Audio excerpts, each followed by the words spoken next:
Good afternoon and welcome to every person who is sitting here and also all the participants who are online. And this is, I think, the first hybrid mode seminar that is being arranged by the Mumbai local chapter. And also, this happens to be the first hybrid mode seminar after the last general body meeting. And the motivation came from the feedback by Professor Grover and Professor Suresh, who conducted the webinar effectively for last 2 years during the pandemic. And there was a suggestion that now we can have online mode, also offline, and sometimes in a hybrid mode. So let us see how we progress. So in this regard, we had a short discussion with co-chair Professor Kulkarni, the secretary Dr. Atul Sharma, and the treasurer Professor Mukherjee. And we decided upon that we will have this first talk by Professor Atul Sharma, and he kindly agreed to our suggestion.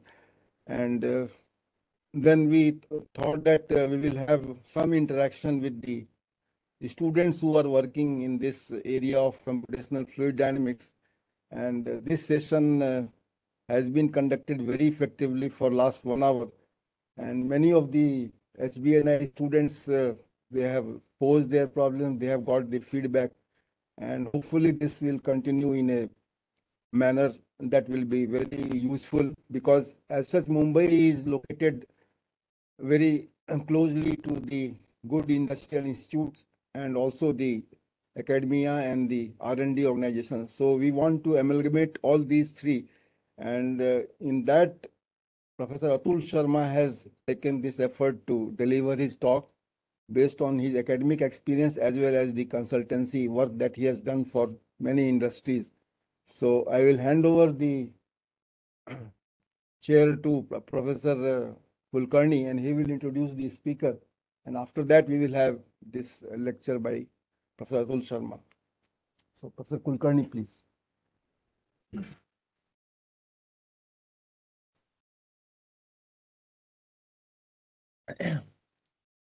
Yeah, so good evening to one and all who are participating in this offline as well as online way of arranging webinar.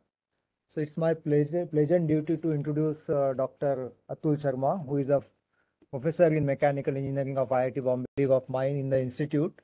His contributions in the area of CFD are very well known, and he has demonstrated numerous innovative applications and provided scientific understanding of various types of problems through CFD analysis. He also has demonstrated simulations for industrial problems on circuit breakers, power transformers, printed circuit heat exchangers, etc. He has proposed a physical, insightful and comprehensive approach for CFD in his well-received textbook, and he has vision to make CFD software in India.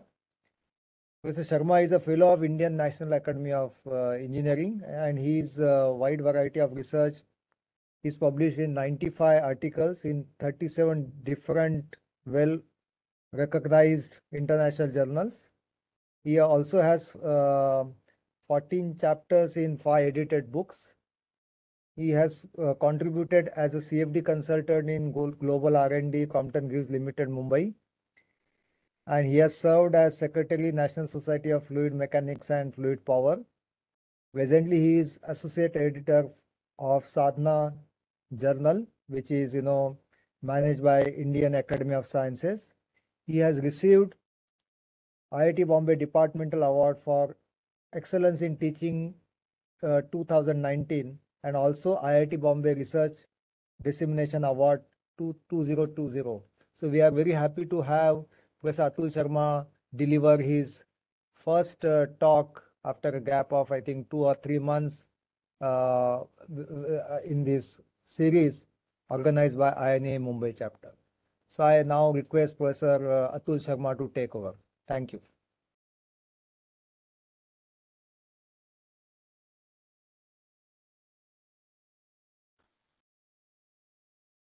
Thanks, Professor Kulkarni, for the kind invitation and introduction. Good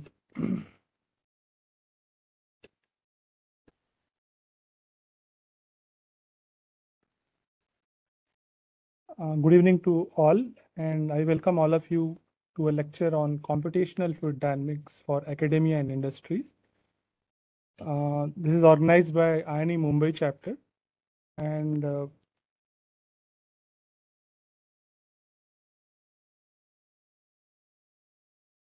the outline of the today's presentation is I'll start with CFD in academia, and I will introduce CFD and discuss physical law-based finite volume method.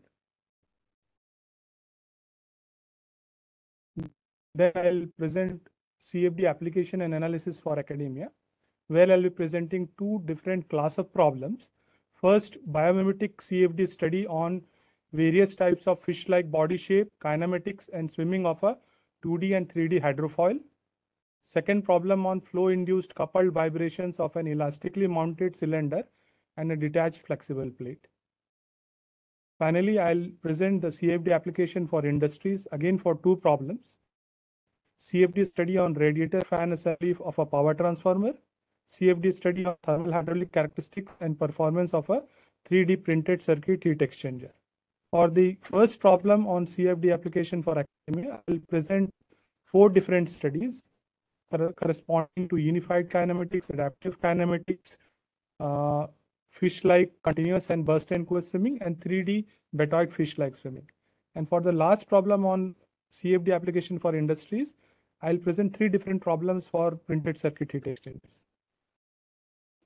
So let us get started with introduction to CFD and talk about certain academically fundamental things of deriving the governing equations in CFD. So this is the definition which I had presented in my book as per my experience and perception. Computational fluid dynamics is a computational method of scientific and engineering investigation of a fluid dynamics problem, concerned with the development and application of a video camera-like tool, which is basically a CFD software, which is used for a cause and effect-based comprehensive analysis of the problem.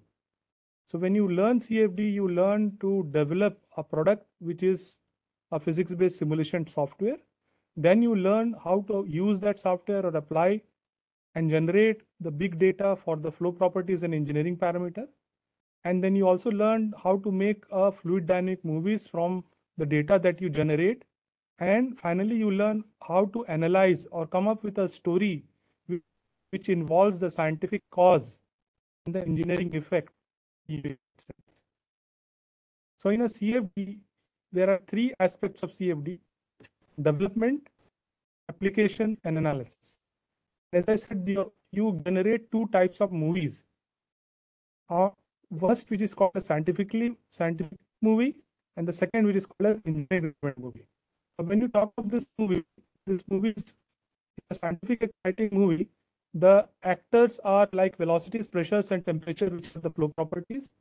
And for engineering relevant movies, the actors are the engineering parameters like rate of heat transfer, lift coefficient, drag coefficient for flow across an object. And along with the actor in a movie, we also have a character. So in a scientifically exciting movie, the characters are certain fluid dynamics phenomena called as boundary layer, vortex formation, vortex shedding, and so on.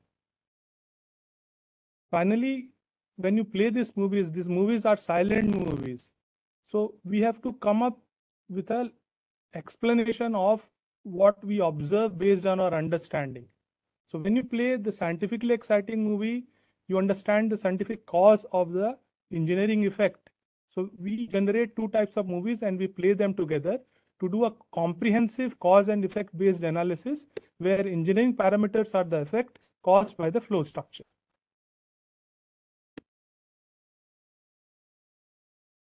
Now I'm going to talk about the physical law based finite volume method. And all of us know that in an undergraduate fluid mechanics course, we start with certain conservation laws and we apply the conservation laws on a control volume. And then we apply limit delta x, delta y, delta z tends to 0, delta t tends to 0, any differential calculus course. and we come up with a governing differential equation in a fluid dynamics course. Now this governing equations we call as continuity, momentum, and energy conservation equations. So in an undergraduate course, we learn to develop the governing differential equations. Now, when you look into the practical world, this continuous differential equations, although the solution is a continuous solution, but for most of the real world problem, the analytical solution is not possible from these governing equations. So then comes the computational fluid dynamics. So if you see all the books in CFD, they start with partial differential equation, and the book of the CFD start typically with lots of governing equations in fluid mechanics. They apply the Gauss divergence theorem, and they use certain mathematical approximation to derive the discretized linear algebraic equations, which are the governing equations in computational fluid dynamics. Whereas, so these are the governing equations in computational fluid. So note that in fluid mechanics, the governing equations are differential equations. The governing equations in computational fluid dynamics is system of linear algebraic equations. So I have come up and presented in my book a physical law based finite volume method, where the idea is, let us start the derivation of the system of linear algebraic equation in a CFD course, not from the differential equation, but from the same conservation law from which the differential equations are derived. So these conservation laws are like mother, where the elder child is like the governing differential equations, and the younger child is the system of linear algebraic equations, which came into existence after the advent of the computer. So with this approach of deriving the governing equations in CFD, starts from the same conservation laws and same control volume, which a student sees in a first course in fluid mechanics. So the motivation to propose this methodology is, this course can be taught in an early undergraduate curriculum, and when the undergraduate students are exposed to this at an early undergraduate level, they can aim towards developing CFD software and come up with a startup at the end of their undergraduate curriculum. So the motivation is to make the formulation more of physics, less of maths, to enable them to appreciate the theory which is involved in the derivation of the sum of linear algebraic equations. And anyway, when you see a real world situation, whether you do an experiment or a computation, we can never obtain a continuous solution. So continuous solution is more of, I would say, more of an addiction from since generations we have been following the continuous math. But with the advent of computer, there is scope to develop discrete math independent of continuous math and come up with more physics-based and more realistic governing system of linear algebraic equation, which can lead to more accurate predictions of the results in nature. So after introducing the CFD in academia, I introduced and then I went into physical law based finite volume method. Now I would like to go to the CFD applications and analysis. So as I mentioned, I'll be taking two problems. The first problem is biomimetic CFD study on various types of fish-like body shape, kinematics, and swimming. So when we did this study, note that we considered a hydrofoil, but the shape of the hydrofoil we have tried to take the shape as close as possible to a fish, and we have also modeled the kinematics of the fish. You know, the fish does certain motions to swim, and there are two types of swimming which I'll discuss little later. So we have taken a 2D and 3D hydrofoil model to study fish-like locomotion. So I'll be presenting three different studies. First, which is called as unified kinematics, second, adaptive kinematics, and the third, continuous versus burst and post swimming. Note that all these three studies are inspired from observation in nature. So first, in this slide, I'll discuss certain observation in nature. About 80% of fish in nature has been found to be of a class which is called as body caudal fin fish. This body caudal fin fish is of four types. This thinner fish which is called as anguilliform fish, and then we have a thicker fish which is called as a cuneiform fish. And we have some intermediate class also called as subcarangiform and carangiform fish. When you look into these thin fishes, they undulate their body. So this is the type of motion which you commonly observe when this anguilliform fishes swim. So we have taken a 2D hydrofoil model, and you can see that this type of fish does the body undulation. Now, when you go to a thicker fish, like a cuneiform fish, the front part of the body is almost stationary, and the tail does an undulatory motion. And if you take the transverse cross section, if you cut a cross section from here, if I draw a horizontal line and look into the cross section is like the hydrofoil. So for a 2D study, we have taken a cross section of the tail of the fish. And if you look into the motion of the tail, the motion is, this is the type of motion which it does. So that anguilliform undulates its whole body, whereas the thuniform fishes involves the pitching motion of its tail. Whereas if you look into the intermediate class of fishes called as subcarangiform and carangiform fishes, their body motion is in a combination of the undulation and the pitching motion as shown here.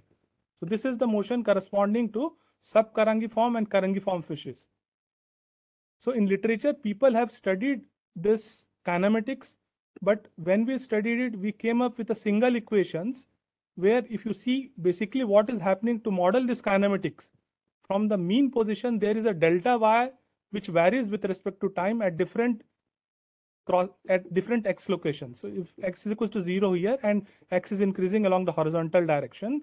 So this is the transverse displacement at different x locations, where you can see that there is a wave which is traveling from the head to the tail, and the amplitude of the wave is linearly increasing.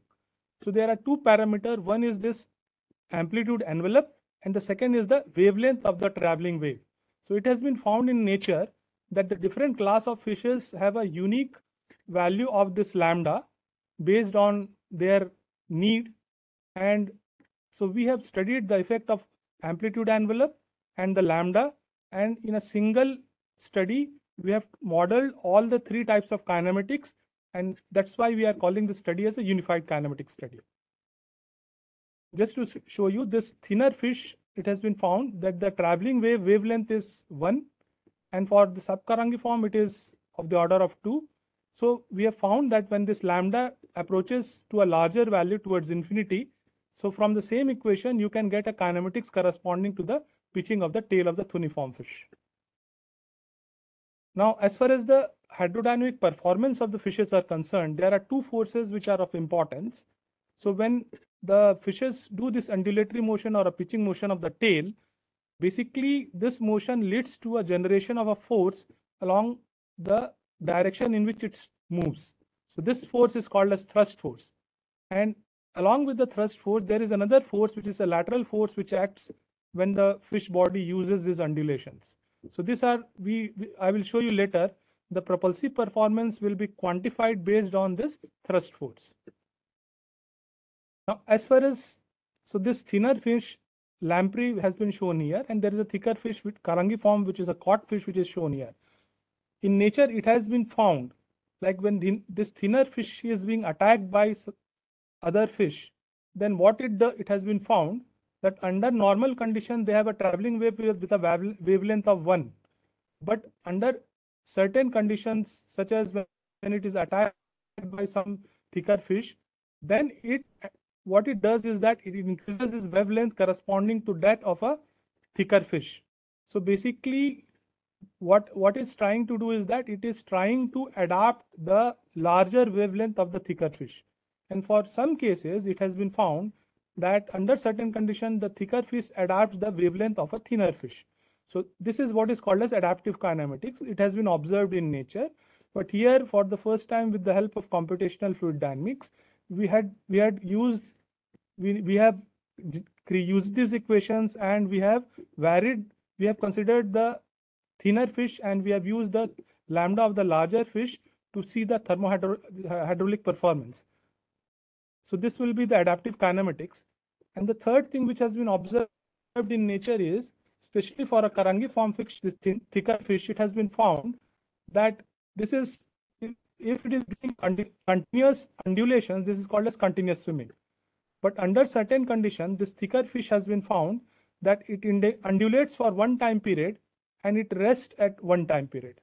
So at one time period, when it is undulating, it is called as burst phase, and when it is resting, it is called as coast phase. Why it does this? Because it has been found that by doing this type, these fishes have to travel a long distance. So what they do is that they undulate for one cycle and then they rest for the another cycle for energy saving. So we have studied the continuous swimming as well as this intermittent swimming, and then I will show you results which supports how they save the energy. So these are the 3 studies which I'll be presenting in this lecture. So let us first start with the unified kinematic study, where we have varied the amplitude and envelope, we have varied the lambda, and we've considered the various type of kinematics.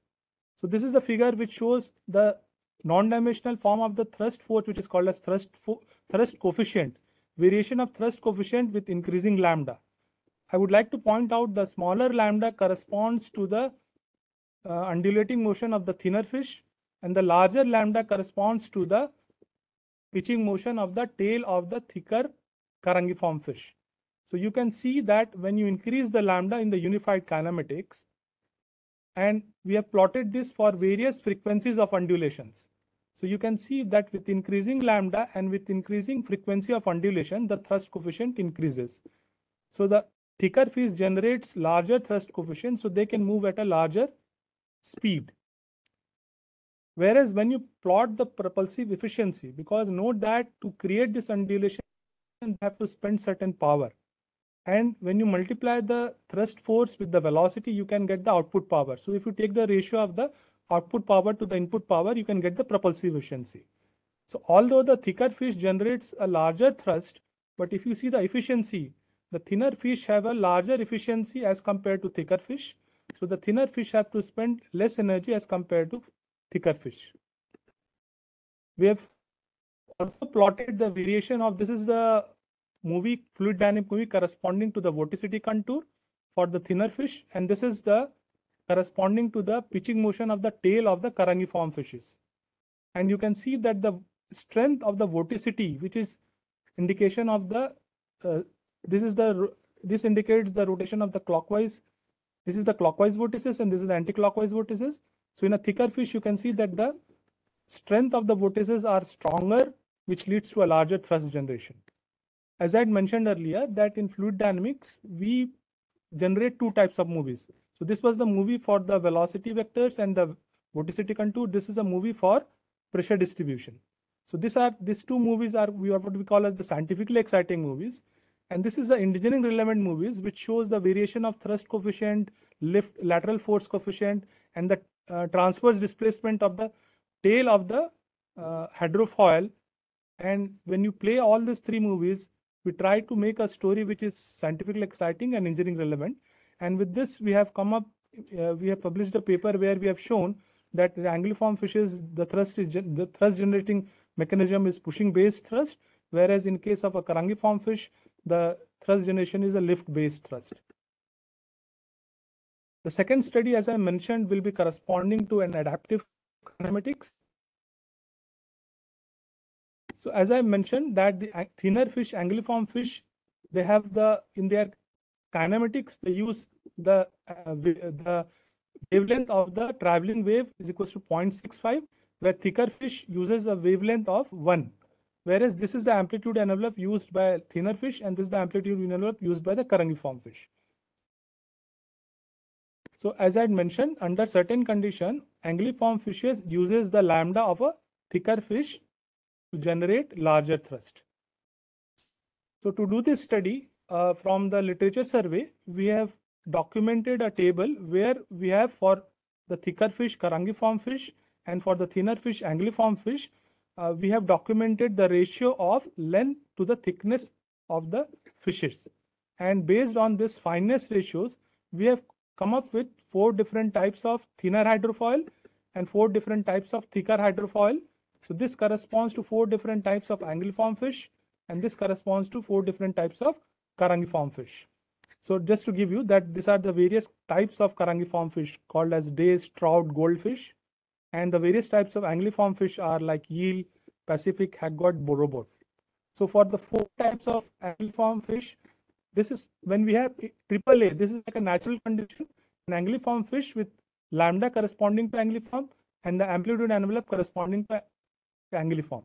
When you have ACA, it is an anguilliform fish which is using a lambda of carangiform fish and an amplitude envelope of a anguilliform fish.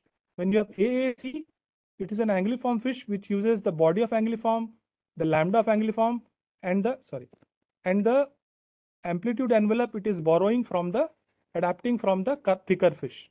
Similarly, we have 4 different cases for a carangiform fish. Note that we have taken 2 types of thinner fish and we have taken 3 types of thicker fish, and these are the natural conditions anguilliform fish, this is the carangiform fish, and these cases are the adaptive cases where we have considered the adaptation of lambda and A star separately and together. And here the solid line are the results correspond. Okay, just to tell you what is in the x-axis.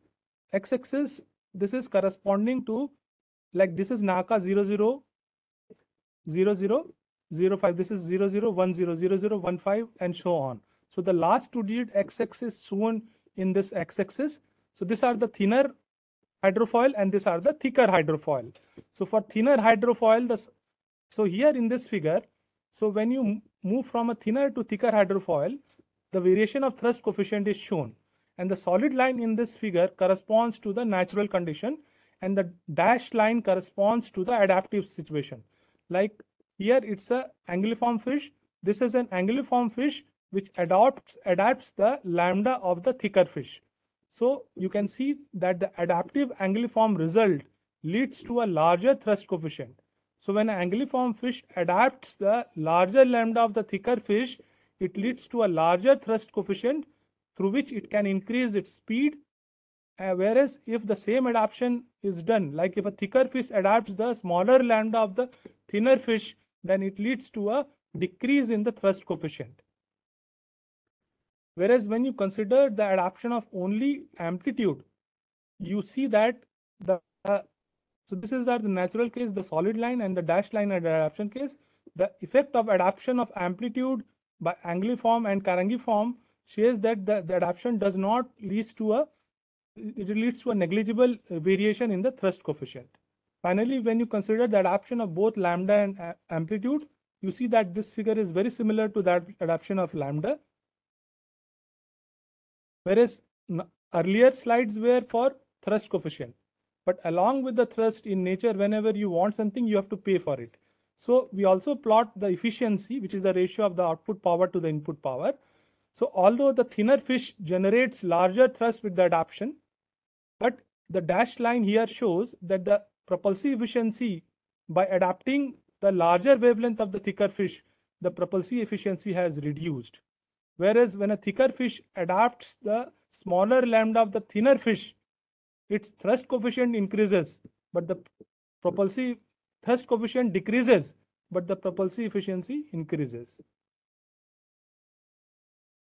So with this, I have shown you that adaptation of lambda is beneficial to increase the speed for the thinner fish and beneficial for thicker fish to increase its efficiency, which matches with the results which has been reported experimentally by a biologist.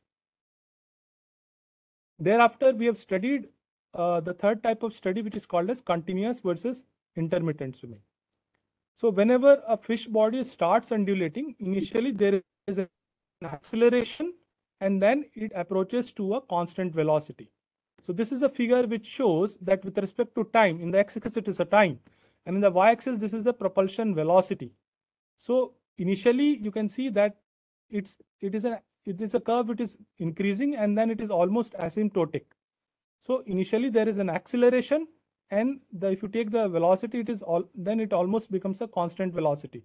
Okay, so like when you let us suppose you considered yourself, when you start swimming, initially you accelerate, but if you keep your undulation same, then you can reach to a constant velocity. So as the lower lambda corresponds to a thinner fish and the larger lambda corresponds to the pitching motion of the tail of the thicker fish, so you can see that the thinner fish, the propulsive velocity is less, and for a thicker fish, the propulsive velocity is large. So the larger fish moves with a larger velocity as compared to the thinner fish. So this unsteady hydrodynamics, so as soon as there is an onset of swimming, at that we have looked into the vorticity contours, and what we have found is at the onset of the undulating motion, these vortices which are generated, they are close to each other, and there is a dipole which is formed, which leads to the, you can see that this, with the onset of motion, these two vortices are very close, and this leads to a dipole formation, which leads to an induced velocity. And with the help of that induced velocity, a larger acceleration is generated. And that acceleration slowly reduces as the undulation proceeds. So this is for a thinner fish, and we have also studied the unsteady hydrodynamics for a thicker fish. So we have modeled it with a two-dimensional hydrofoil. So this was about the continuous swimming. Now let us go to the second type of swimming, which is called as intermittent or burst and coast swimming. So for a continuous swimming, this is a figure for the time-wise variation of propulsive velocity, and this is a figure corresponding to input power coefficient. So just to explain you, with respect to time, if you see, this is blue is corresponding to lambda is equals to 0.8, which corresponds to the undulating motion of the thinner fish, which is an anguilliform fish. Whereas lambda is equals to infinity is corresponding to the pitching motion of the tail of the thicker fish. So you can see that the thicker fish leads to a larger velocity, but it also has to spend a larger input power. Whereas when you consider the burst and coast swimming, where for one cycle it is undulating and one cycle it is resting, then you see that although for both thicker and thinner fish, the asymptotic propulsive velocity has reduced, but in nature it has been observed that this intermittent burst and coast swimming is mostly adopted by the thicker fish. So just to give an example, for lambda is equals to infinity, if you compare the reduction of the input power versus the reduction of the propulsion velocity. So for lambda is equals to infinity, if you consider the asymptotic value, the reduction by the intermittent swimming is 60%.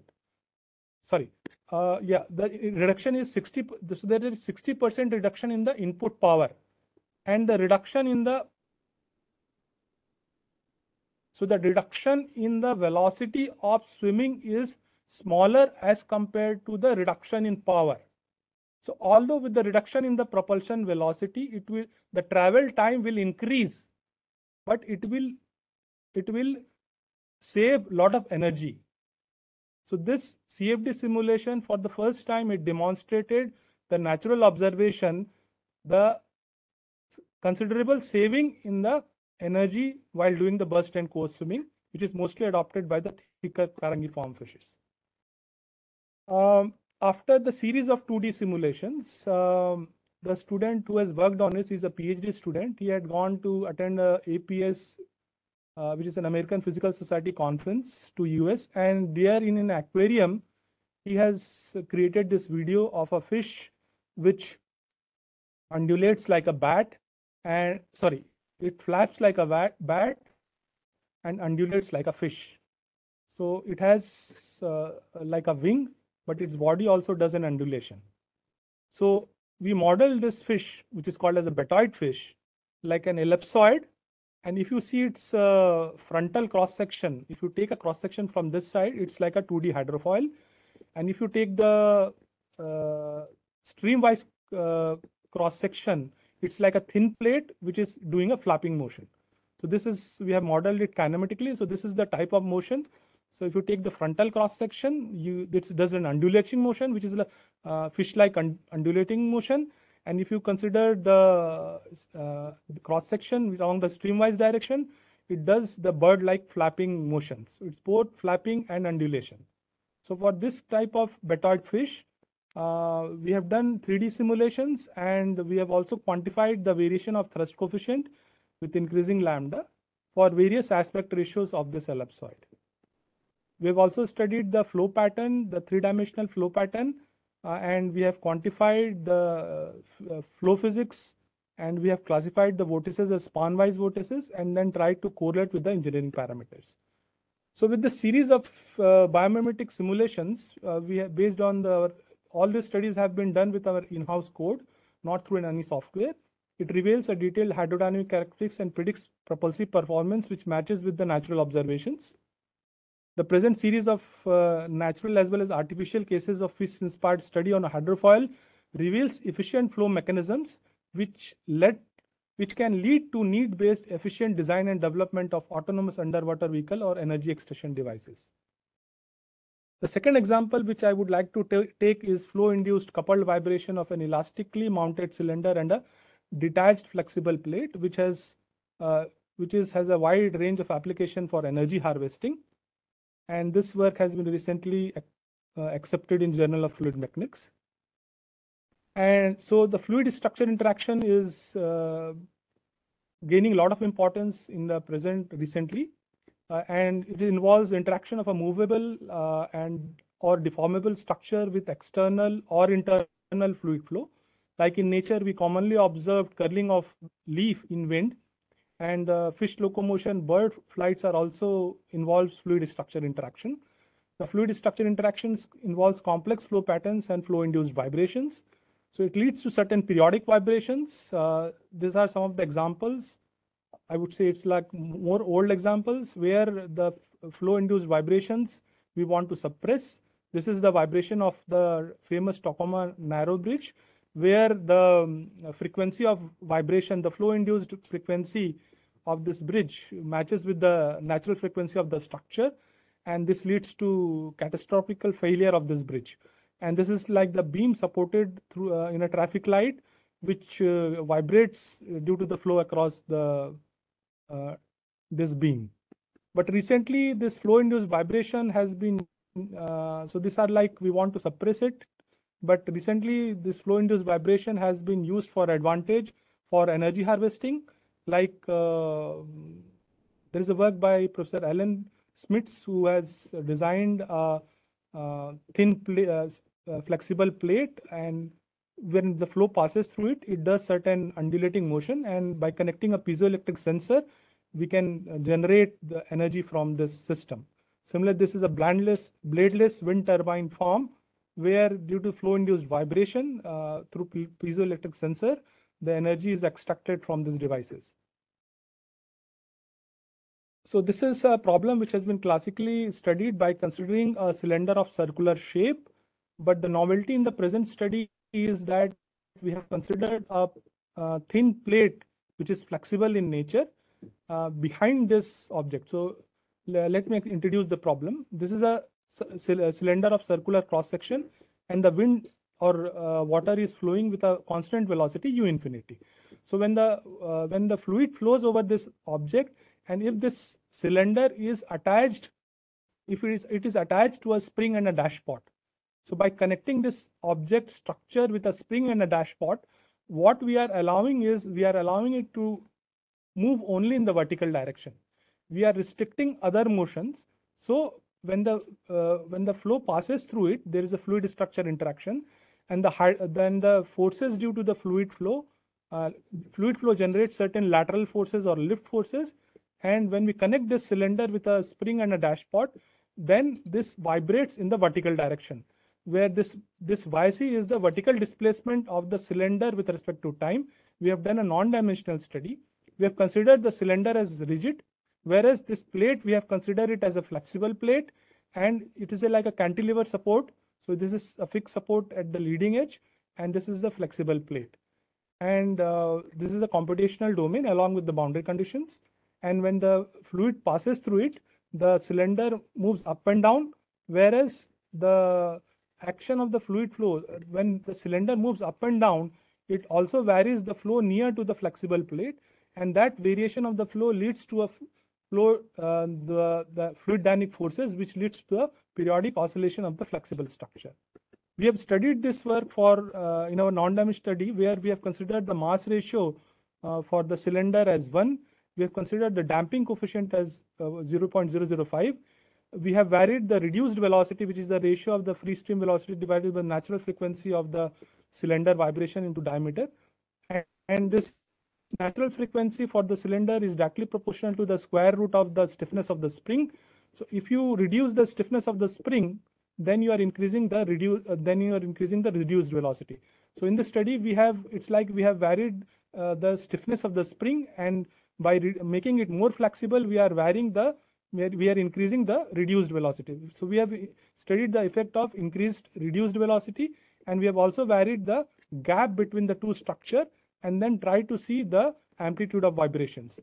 For the plate, we have considered the constant stiffness of the plate. Bending stiffness is we have taken as 0.21. This is the density ratio for the plate. This is the Poisson ratio as taken as 0.4. The length of the plate is taken as equal to the diameter of the cylinder, and the thickness of the plate is 5% of the thickness of 5% of the diameter of the cylinder. So in this case, when people studied without the plate, which has been reported widely in the literature, and this is the first study with the help of the plate.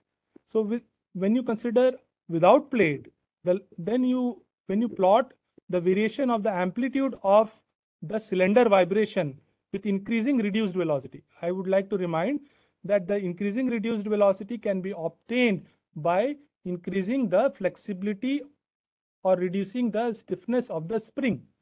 So when you don't have a flexible plate, at larger flexibility of the spring, it has been found that the amplitude of vibration of the cylinder reduces.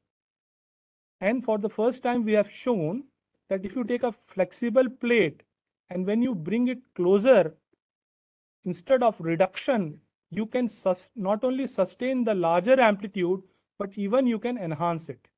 You can see that this is the amplitude enhancement with plate ratio without plate.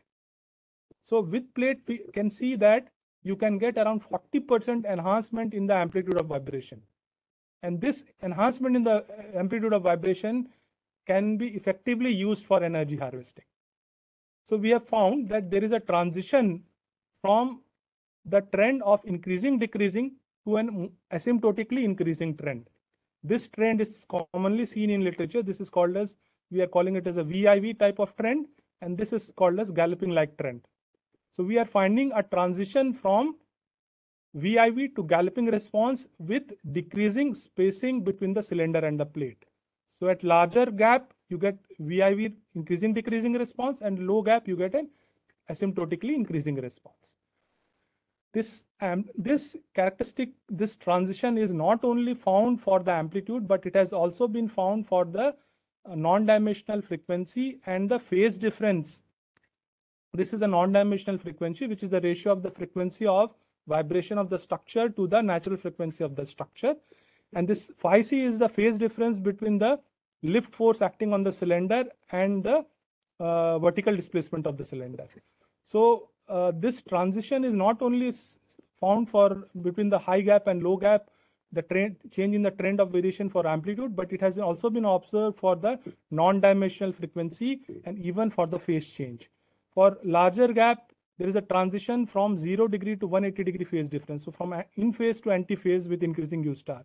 Whereas when you reduce the gap, you can sustain the in phase variation between the lift coefficient and the transverse displacement. Now, the earlier slide, note that these amplitudes are shown, the solid lines are amplitudes for the plate and frequency, but now the dashed line which is being shown here corresponds to the amplitude for the flexible plate. So the solid line is the amplitude of vibration of the cylinder, and the dashed line are corresponding to the amplitude of the plate. And now you can see that at larger gap you have a valley type of variation, and for plate at smaller gap you have an increasing decreasing trend. So note that this change in the trend is not only observed for cylinder vibration, but it has also been observed for plate vibrations. Similarly, change in the trend has been found for frequencies as well as phase difference. We have studied the flow structure and then trying to understand why there is an enhancement. So we have defined two types of flow regime. At larger gap, the amplitude of vibration is less than the radius of the cylinder. So when it is less than the cylinder radius gap, then the fluid which is not able to pass through this gap. But when you have a lower gap, then the amplitude of vibration of the cylinder is larger than the radius of the cylinder. So when the amplitude is larger than the cylinder, then there is a gap which is generated between the plate and the cylinder. So when there is a vertical gap, when this vibration is less than equal to the radius, then there is no vertical gap between this plate and this cylinder. Okay, because when the amplitude is 0.5, then the bottom of the cylinder will be sitting here. So there is no vertical gap. But at a smaller gap, the amplitude is large. So when amplitude is large, there is a gap flow which is generated, vertical gap flow between the cylinder and the plate, which you can see, which is shown through this animation. So this is a fluid dynamics movie where the actor is the velocity. The arrows shows the magnitude, but there is a color also which shows the magnitude. So the red color is showing the larger magnitude of the velocity, and the blue color is showing the smaller magnitude of the velocity. So we have said that at a larger gap, you have an oscillating wake flow, and at a smaller gap, you have an onset of gap flow for the two regimes. So we have correlated not only the vibrational characteristics, but we have also correlated the flow phenomena, the flow physics which is involved in this process. So these are the fluid dynamics movies for the velocity vectors, vorticity vectors, the velocity distribution. And this is a movie, the engineering relevant movie corresponding to the vertical displacement of the cylinder, the lift coefficient, the vertical displacement of the plate. Now, in this case, the displacement of the plate and if you see the lift coefficient, at larger gap, the direction of the lift force is such that it is always towards the mean position. So at a larger gap, the lift force always tries to bring the cylinder towards the mean position. So you see that the phase difference between this red line and the black line, it's a 180-degree phase difference. Whereas when you go to the smaller gap, you can see that the phase difference between the red and the black line, it is in phase. So in these cases, at smaller gap, it has been found that the lift force acts in such a way that it is, in this case, it's a restoring lift force. It is always towards the mean position. In smaller gap, your lift force is always trying to take the cylinder outward. So it is exciting lift force based flow induced positive damping. We have also correlated when you bring the plate close to the cylinder, then the vortices are formed and shed from both the structure. Now, when you bring the two structure closure, then there is an interaction between the vortices which are formed on the cylinder as well as the plate. So we have classified cylinder plate vortex interaction regime map. So this is a vortex formation where the plate vortex, the same size of plate vortex gets combined with the same sign of the cylinder vortices. So this is what is called as constructive interaction. Whereas in this case, what you see is, in this case, you can see that the plate vortex, right now red vortex is suddenly disappearing. The blue vortex is suddenly disappearing. Because here the interaction between the cylinder vortices and plate vortices is such that it is a destructive interaction. Here it's a constructive interaction. So this cylinder plate vortex interaction, the constructive interaction leads to, we have shown quantitatively that it leads to larger plate amplitude, whereas this destructive interaction leads to a smaller plate amplitude. So this constructive destructive interactions were shown in literature for some other class of problem, but not for this problem. But we have come up with a new regime which is called as the partial interaction for our problem, where for part of the time the cylinder vortex interacts positively with the plate vortex, and so this is called as a partial vortex interaction. Now, when these are the vorticity contour, when you have this type of flow pattern, this is called as 2S pattern. This is called as coalesce 2S. So we have also, so this is the cylinder plate vortex interaction in the near wake. And here, this is the flow structure in the far wake. So note that in this study, we have studied not only the vibrational characteristics, but we have studied the flow structure in the near wake and then in the far wake. So in the far wake, we have found that we get different types of vortex structure. This is a 2S type of pattern. This is coalesce 2S. For the first time of the literature for this class of problem, we have reported the 2P type of. So there are two pairs of vortices which are shed in one time period of vibration. One vortex is shed by the cylinder and another by the plate. And those two are distinct vortices. So there are two pair of vortices which are shed. This is called as 2P. And we also have coalesce 2P.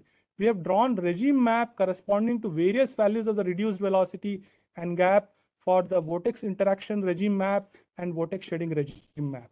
And finally, this is the concluding slide for this, where we have found that the constructive interaction leads to 2S type of vortex shading pattern. For constructive interaction, here you have cylinder amplitude smaller than the plate amplitude. For destructive interaction, the cylinder amplitude is greater than plate amplitude. We have also quantified the phase difference between the cylinder and plate vibrations. And so these are the demarcations which we have obtained for the flow pattern and their correlations with the amplitude and the frequency as compared to the cylinder and the stationary case. And these are the different characteristics, vibrational characteristics that we have obtained. And we have presented two-state response with distinct vibration characteristics, vortex interaction modes, and vortex shading patterns. So the vortex shading dynamics shows a strong correlations with the quantitative vibrational parameters, indicating the strongly coupled multiphysics characters of the present multi-fluid structure interaction problem. So the conclusion is the present simulations based on hybrid Lagrangian, Eulerian, where we have used finite element method for the flexible plate and finite volume method for the fluid simulations. So we have developed our own in-house code, and we have demonstrated that the downstream flexible plate leads to a sustenance of the high amplitude of vibration at larger reduced velocity or larger flexibility of the spring mounted on a cylinder. So this study shows that for energy, if you bring we have also studied the effect of a rigid plate also, and we have found that the rigid plate also leads to increase in sustenance of the high amplitude. So we have come up with like an attachment which can lead to an increase in the amplitude of vibration of the cylinder, which can be effectively used for energy harvesting. Okay, so now I will come to the CFD applications for industries. So this is some problem which we have done when I was CFD consultants to Crompton Greaves Global R&D for a radiator fan assembly. So this is a radiator fan assembly where oil is flowing from top to bottom, and this is a fan at the bottom of the transformer. And so commonly when you see in the transformer industry that they put the fan at the bottom, so the airflow is vertically upward, the oil flow is downward, so it's like a counterflow heat exchanger. Whereas we studied the effect of a horizontal fan. So the oil is flowing from top to bottom. The air is blowing in a horizontal direction. So this is like a cross flow heat exchanger. And we have did a CFD simulation, and we plotted the rate of heat transfer for vertical blowing versus horizontal blowing. And we have found that the horizontal blowing, you can see that the rate of heat transfer from horizontal blowing for various types of fan at various speeds, horizontal blowing as compared to vertical blowing is more efficient in dissipating heat as less air gets wasted from the side. So horizontal fan flow leads to better heat transfer than the traditionally used vertical fan flow. I will also finally present the CFD applications for industries, where we did this as a part of a project funded by Board of Research in Fusion Science and Technology, where for test blank module of helium cooling system in International Thermonuclear Experimental Reactor to reduce the size of the recuperator. They wanted an efficient heat exchanger. So there is a new technology which is coming up. This is a shell and tube heat exchanger, and this is another heat exchanger which is like a which is called a printed circuit heat exchanger. You can see that it leads to a 20% reduction in size. But another important thing is that it not only reduces the size, but it can sustain the larger pressure and the larger temperature. So this printed circuit heat exchanger is made up of thin plates. So you can see that these are the thin plates, and each of these thin plates, the thickness is around 3 mm. So these are like thin plates where there are grooves which are by electrochemical etching. There are thin grooves which are of the order of millimeters, which are created on these grooves. So this is on thin plate. If you create a electrochemical etching and you are passing the hot fluid, then this is called as hot channel, and the blue one corresponds to the cold channel. So alternatively, the hot channel and cold channel are placed one over the other, and we did a CFD simulation by taking a periodic section. And so this is like so these are like semicircular hollow section through which the cold fluid and hot fluid are passing. This is like a counter flow heat exchanger. This is the direction of the hot fluid, and this is the direction of the cold fluid. So the normal operating process is that, as I said, that this heat exchanger is used for high pressure and high temperature application. The operating pressure is 30 bar, which is very large pressure. And the inlet temperature of the cold fluid is 650 degrees centigrade, and that of the hot fluid is around 900 degrees centigrade. Helium is used as the working fluid.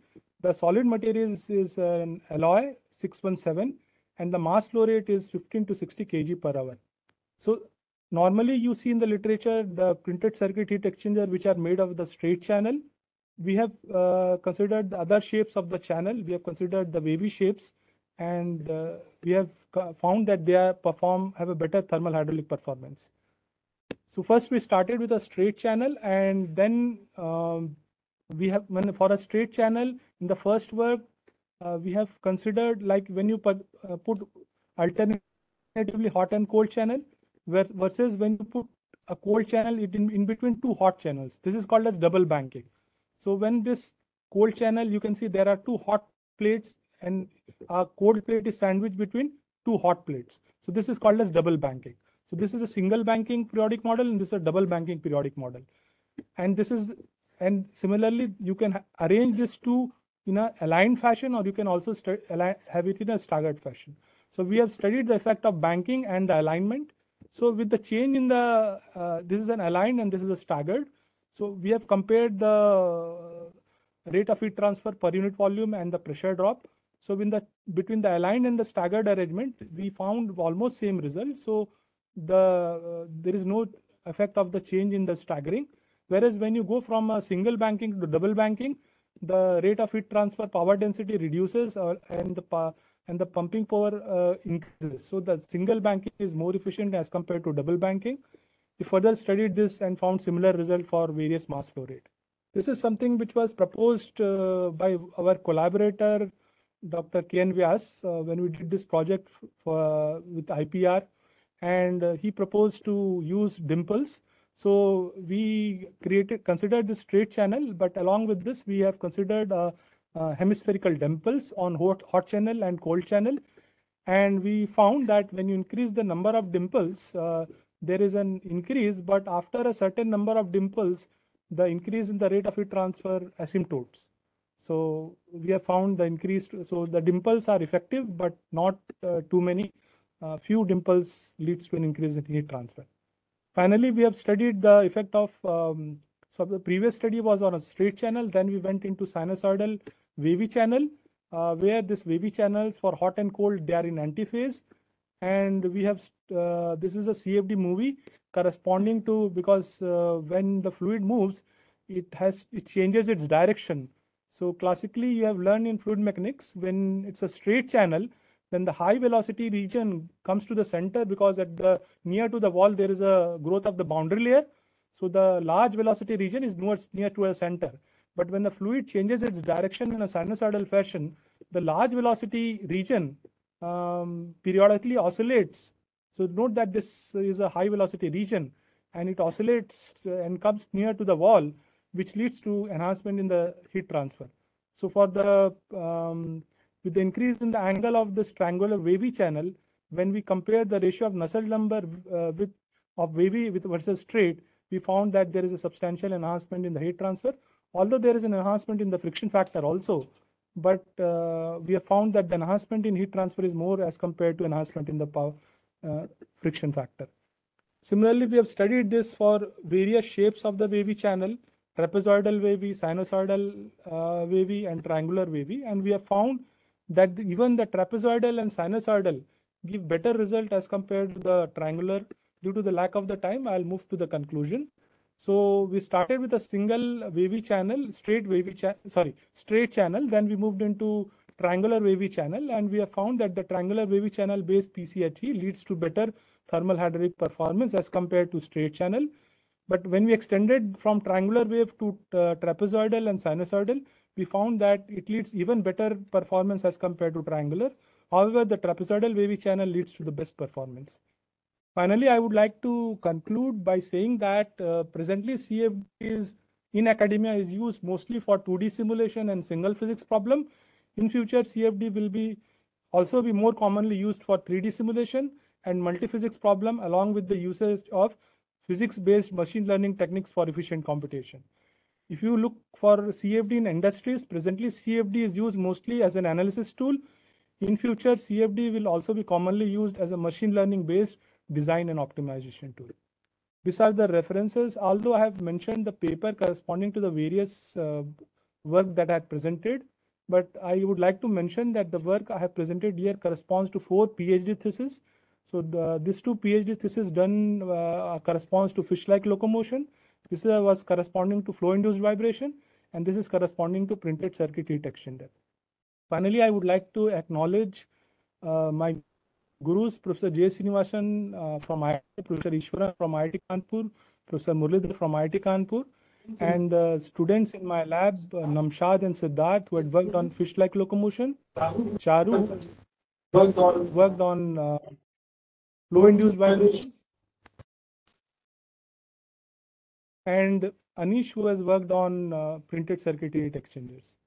The work on flow fish-like locomotion was sponsored by DST, and fans transformer was sponsored by CG Global R&D, and the printed circuit heat exchanger was sponsored by the Board of Research in Fusion Science and Technology.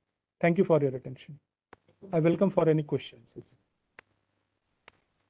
Thank you, Professor Atul Sharma, for your excellent talk, and I am grateful to you for taking us together in your mission towards educating the community and building a strong community for the CFD with your strong academic background, research applications, and industrial utilization. So I think this is very comprehensive talk that you have given, and you have covered all the areas. I have just one question, just general remark. Yeah. See, I understand that yes, you have taken a national mission to educate the masses for increased use of CFD for solving various problems. Now, in your very few first slides, you mentioned about the governing partial differential equations and how they are transformed into algebraic equations. So just as a general query, I would like to ask you, can you throw some light what is intrinsically transferred from the governing differential equation to algebraic equation, its characteristics, and finally when we do the discretization, what is additionally introduced? And that will be very helpful for the practitioners who are using CFD as a tool for solving differential problems. So this kind of knowledge and information is important in my belief. And can you further elaborate on this? Thanks, Professor Dr. Singh. In fact, so your question, let me rephrase it. So your question is, when a student learns CFD, he sees that the differential equations are transformed into a system of linear algebraic equations.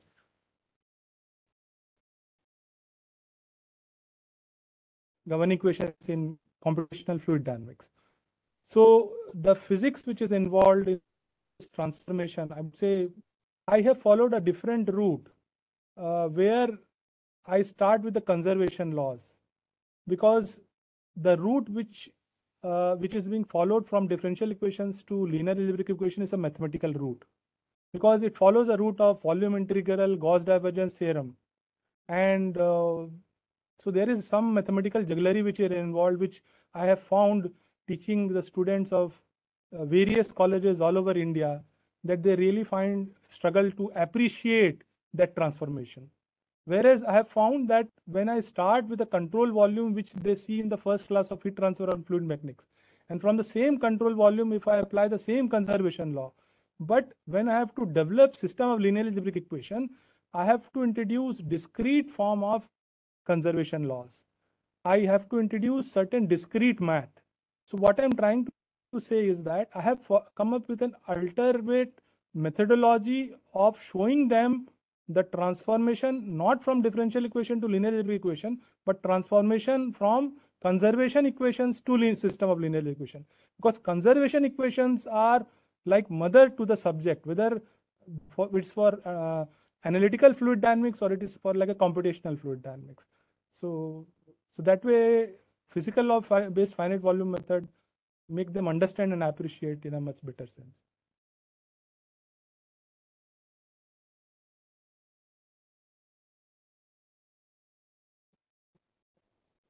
Yeah. I will read certain questions and then I will answer them. So the first question is by Sanat Kumar. If instead of the cylinder, if we had an aerofoil shape object, what might be the result? Will the amplitude of vertical motion be greater? Yeah.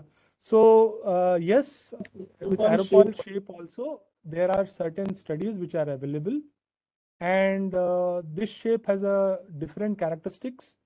But I believe that if you use a flexible plate behind the aerofoil also, it can lead to enhancement in the amplitude of vibrations.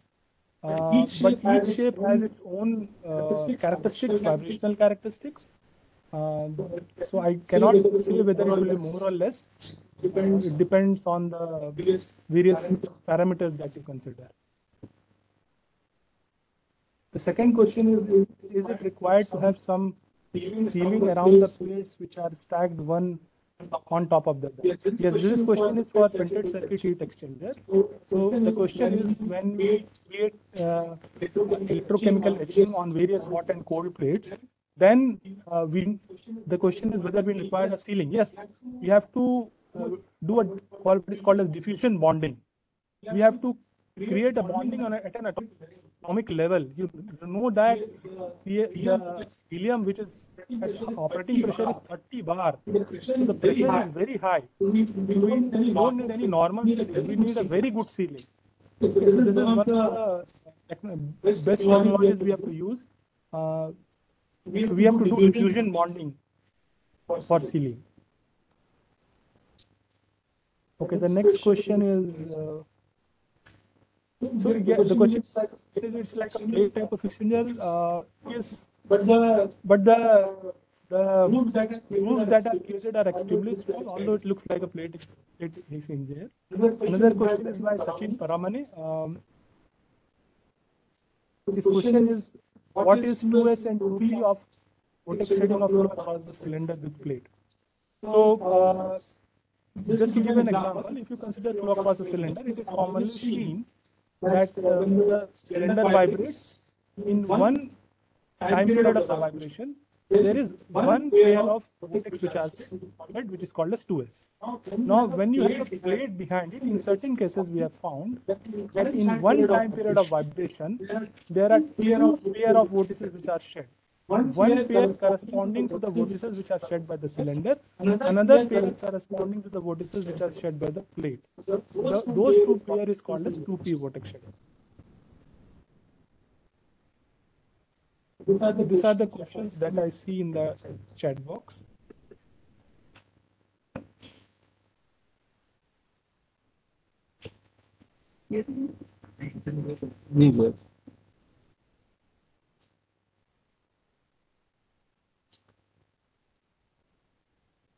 Okay.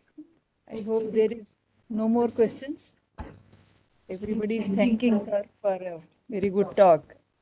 So it is my pleasant duty to give vote of thanks on behalf of INAE Mumbai chapter. First of all, I want to thank INAE headquarters for giving us this responsibility and opportunity to conduct this prestigious talk on this very premium platform. And my sincere thanks to the speaker who was ready to give this talk in a physical mode, and he came and gave the talk, changed his title to suit a requirement of our colleagues in BRC and online participants. I want to thank him for his very interesting talk. He started with silent movies analogy, where scientific and engineering actors or parameters were there, and which landed into a very compact heat exchanger design and all the industrial problems where innovative solutions were presented by the speaker. I compliment for his excellent work and very consistent talk in his interaction with all our colleagues, more than 20 PhD students came and interacted with his problem, and he gave them very suitable advices. And my sincere thanks to our senior Professor R.B. Grover sir, who is present from 3 o'clock onwards. His presence is very motivating and encouraging for us, sir. I want to say you are jewel for all of us, sir. So we thank you for your gracious presence and motivating interaction. And my again thanks to Dr. R.K. Singh Saab, Professor S.V. Kulkarni, and Madam Suparna Mukherjee, who came physically and conducted this hybrid mode talk first time after COVID period. So, and all the participants who are attending online and offline. And finally, I want to thank our HRDD colleagues, Dr. A.K. Singh and Nilima Madam, for providing this venue and platform to suit this talk. Thank you, sir. Thank you, everybody. Thank you.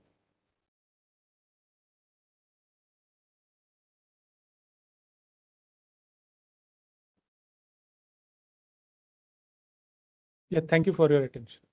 I can